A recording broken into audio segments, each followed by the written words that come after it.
bird. Stay is the new bird.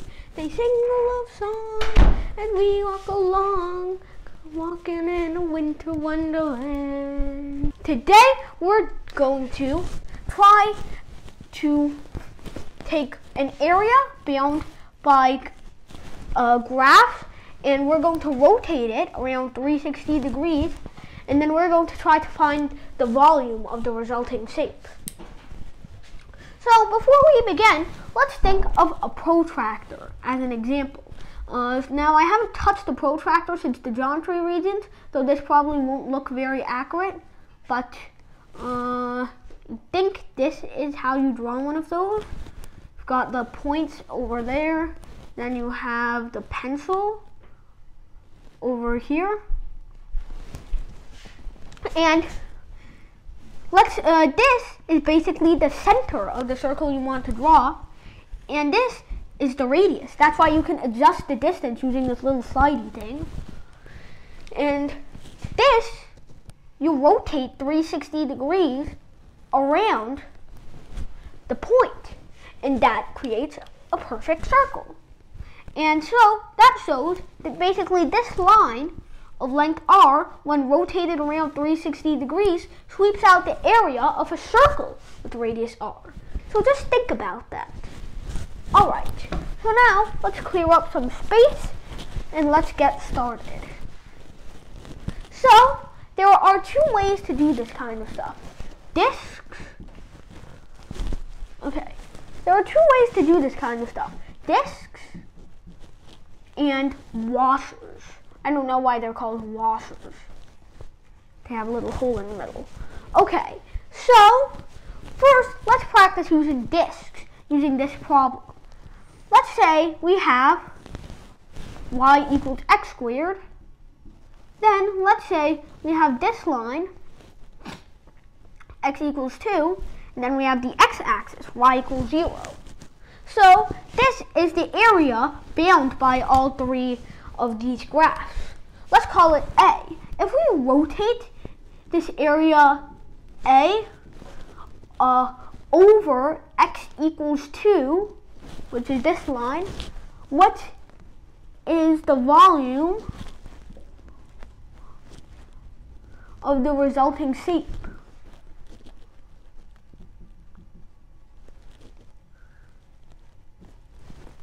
Okay, so let's say that we draw a little line over here. So this is our line right here, right? So remember how I told you if you spin a line in a 360 degree circle, then it will sweep out the area of a circle?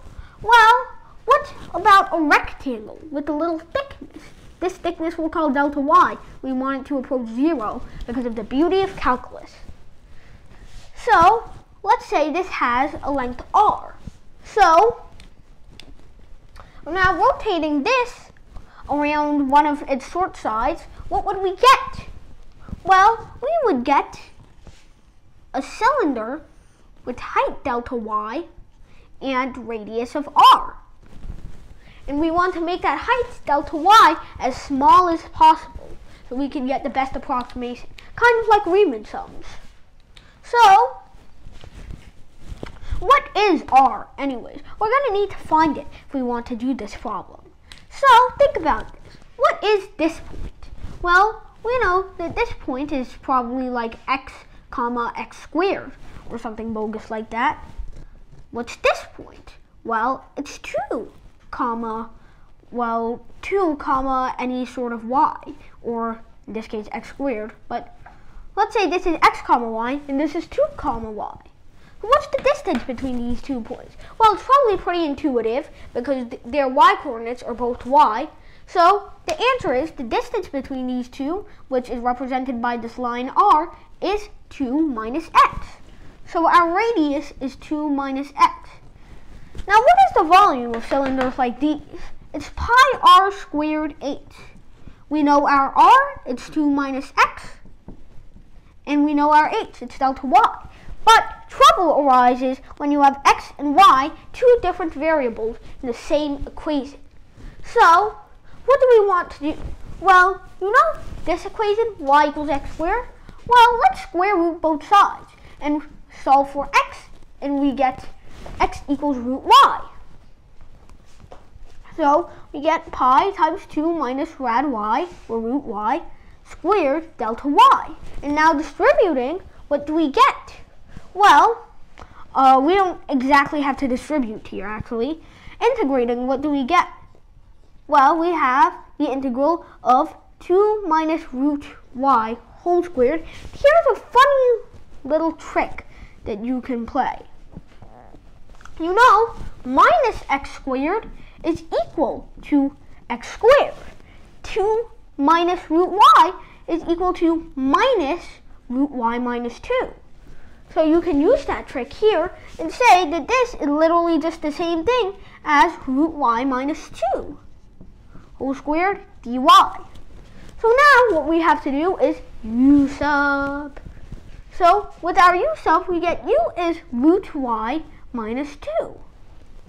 So doing that, what do we get? Well, we get dy is equal to du over what is the derivative of this? Constants obviously go to 0. And then what about delta y? Well, this is y to the 1/2. So when we add 1 to this, we get y to the 3/2. And then dividing, we get 2/3 y to the 3/2.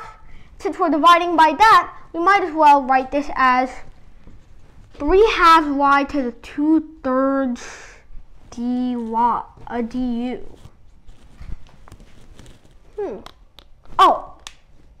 Oh, yeah. This would be negative 3/2. Sorry. Okay. So, what? Wait a second. No. Hey, it told me that this would be like 1 over... Go. Oh, no, I'm an idiot. I see. Oopsies. I just realized I'm an idiot and used the reverse power rule for derivative.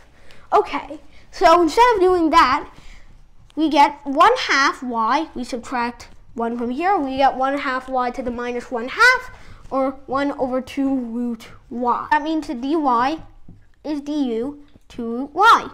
Good. So now, what do we want to do here? Well, oh my god, what did I want to do here? Fudge. Oh yeah, so how can we express 2 root y in terms of u? Well, we get root y minus 2, right? So now adding 2, that would be u plus 2 is equal to root y. Then multiplying by 2, that means 2 times u plus 2 is equal to 2 root y. So that means we can express this as 2 times u plus 2. So we have pi times the integral of u squared, because root y minus 2 is our u, times u plus 2. We can put this little 2 on the outside. And then this is integrating with the u. Alright. So now what we have to do is distribute. Get 2 pi integral of u to the 3rd power, u to the 3rd power plus, oh my god, I forgot to write the limits. Okay, I'll just say them right now. We're integrating with the variable of y, right? What is this? 0. What is this? 4. And I know there's a bunch of gibberish about changing the variables, changing the limits once you change the variables, but I can't really do that right now, sorry. So this is from 0 to 4 u cubed plus, what is this? Oh yeah. This is u cubed plus 2u squared. So that gives you 2 pi times, oh, okay, yeah. So this gives you 2 pi times u to the 4th over 4 plus 2 over 3 u to the 3, from 0 to 4. Now, the thing is, we can't actually use these variables with these limits. That's why you gotta change the limits. But I just forgot how to change the limits for whatever reason. But now all we gotta do is unsub the u's and we can use our normal limits again. So this just gives us 2 pi times, what was our u? Root y minus 2. So we have root y minus 2 to the 4th over 4 plus 2 times root y minus 2 to the 3rd over 3 from 0 to 4. So now, what do we get once we plug in 4? Well, plugging in 4, the expression root y minus 2 is 0. So plugging in 4, we essentially get 0 plus 0. And then, what about when we plug in 0? Well, we get, root y minus 2 would become minus 2. Minus 2 to the 4th is 16 over 4. And then this would become minus 2. Cubed is minus 8. So this is minus 16 over 3. So now that means that we have minus 16 over 3 minus 16 over 4. So I'm going to have to work that out, sadly. So what do we do here? Well, we multiply by 4. We get 64 over 12 minus 16 over 4 can become 48 over 12 as well. So that gives us 16 over 12, or 8 over 6, or 4 over 3. But wait a goddamn second. I forgot the pi and the 2 over here. We actually got to multiply this by 2 pi to get the real result, which is 8 over 3 pi. I think we've done enough today, so we're going to cover washers tomorrow.